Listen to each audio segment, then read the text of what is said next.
বাবরি মসজিদ কেন ভাঙা হয়েছিল এর আসল রহস্য কি, যেটা সাধারণ মানুষ থেকে আড়াল করা হলো? বাবরি মসজিদ ডেমোলিশন, আসল ঘটনা, রাজনীতি ও যে সত্যটা পুরোটা বলা হয় না।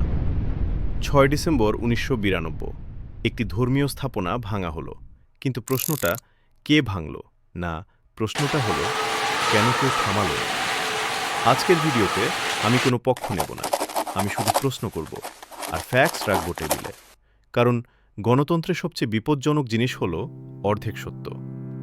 বাবরি মসজিদ তৈরি হয় 1528 সালে, মুঘল সম্রাট বাবরের আমলে। স্থান অযোধ্যা। কিন্তু এই জায়গা নিয়ে বিতর্ক শুরু হয় বহু পরে। ইতিহাসবিদদের মতে 1850 সালের আগে বড় কোনো হিন্দু মুসলিম সংঘর্ষের রেকর্ড নেই। ব্রিটিশ আমলেই প্রথম প্রশাসনিকভাবে জায়গাটা বিভক্ত করা হয়।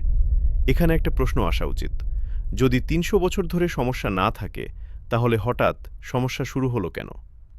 1857 সালের বিদ্রোহের পর ব্রিটিশরা বুঝে যায় ধর্মের ভিত্তিতে বিভাজন করলেই ভারত নিয়ন্ত্রণে থাকবে। ফলাফল, ইতিহাসের ব্যাখ্যায় ধর্ম ঢুকে পড়ে। স্থানীয় বিরোধকে রাজনৈতিক রূপ দেওয়া হয়। অযোধ্যায় লোহার রেলিং বসানো হয়। এটা ধর্মীয় সমাধান ছিল না, এটা ছিল অ্যাডমিনিস্ট্রেটিভ কনভিনিয়েন্স।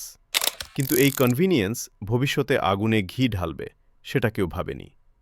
1949 সালের ডিসেম্বর, এক রাতে মসজিদের ভেতরে রামলালার মূর্তি পাওয়া যায়। সরকারি রিপোর্ট বলল মূর্তি হঠাৎ করে আবির্ভূত হয়েছে, কিন্তু আইন অনুযায়ী কোনো ধর্মীয় স্থানে জোর করে কিছু স্থাপন করা যায় না, করা অপরাধ। তবুও কি হলো? নামাজ বন্ধ, মসজিদ তালাবদ্ধ, মামলা শুরু। এই মুহূর্তে রাষ্ট্র নিরপেক্ষ থাকলে ইতিহাস অন্যরকম হতে পারত। 1980-90 দশক, ভারতের রাজনীতিতে বড় পরিবর্তন। কংগ্রেস দুর্বল, নতুন রাজনৈতিক শক্তির উত্থান। ধর্ম becomes mobilization tool. Rath Yatra, slogan, television. এখানে একটা পরিষ্কার সত্য, ধর্ম মানুষের বিশ্বাস, কিন্তু রাজনীতিতে সেটা ভোটের অঙ্ক। এই সময়েই বাবরি মসজিদ আর শুধু মামলা নয়। একটা প্রশ্ন দিয়ে শুরু করি। যদি আমি বলি একটা ইমারত ভাঙা হয়েছিল, কিন্তু আসলে ভেঙেছিল একটা দেশের বিশ্বাস, আপনি কি শুনে যাবেন? আজ আমরা কথা বলবো বাবরি মসজিদ নিয়ে। কিন্তু এই ভিডিওটা ধর্মের পক্ষে বা বিপক্ষে নয়, এটা সত্যের পক্ষে। কারণ যেদিন সত্য চাপা পড়ে সেদিন সবচেয়ে বেশি ক্ষতি হয় সাধারণ মানুষ। সময়টা 1528 সাল, মুঘল শাসন। মীর বাকির তত্ত্বাবধানে তৈরি হয় বাবরি মসজিদ। এরপর প্রায় 450 বছর অযোধ্যা ছিল একটা সাধারণ শহর। বড় কোনো জাতীয় দাঙ্গা নেই, কোনো কেন্দ্রীয় ইস্যু নেই। প্রশ্নটা এখানেই, যদি এটা এত বড় সমস্যা হতো, তাহলে 450 বছর চুপচাপ ছিলেন। 1850-এর দশকে প্রথম আইনি বিরোধ। ব্রিটিশরা জায়গাটা ভাগ করে দেয়, ভিতরে মুসলমান, বাইরে হিন্দু পূজা। মানে কি? সরকার জানত বিষয়টা সেন্সিটিভ, তাই আইন দিয়ে সামলানো হচ্ছিল। এটা ছিল আইনি বিতর্ক। রাজনৈতিক 1980-এর দশক। ভারতের রাজনীতিতে বড় পরিবর্তন।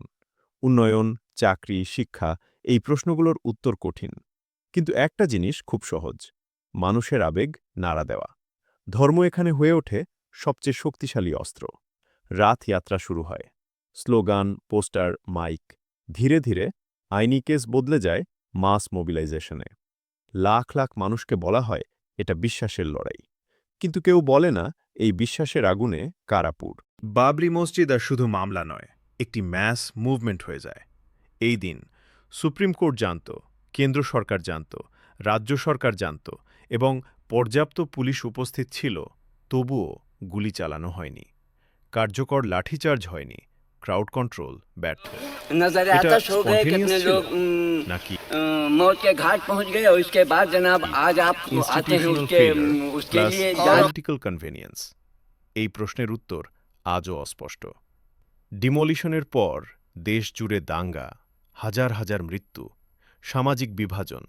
কিন্তু রাজনৈতিকভাবে কিছু দল শক্তিশালী হল, নেচারিভ সেট হল। এখানে একটা কঠিন সত্য, দাঙ্গায় সাধারণ মানুষ মরে, ক্ষমতায় যায় রাজনীতি। 2019 সালে রায় এলো, আইনি প্রক্রিয়া শেষ, কিন্তু ইতিহাসের প্রশ্নগুলো এখনও আছে। রাষ্ট্রপিতার দায়িত্ব পালন করেছিল? আইন ভাঙা কি ভবিষ্যতে ন্যায়ের ভিত্তি হতে পারে?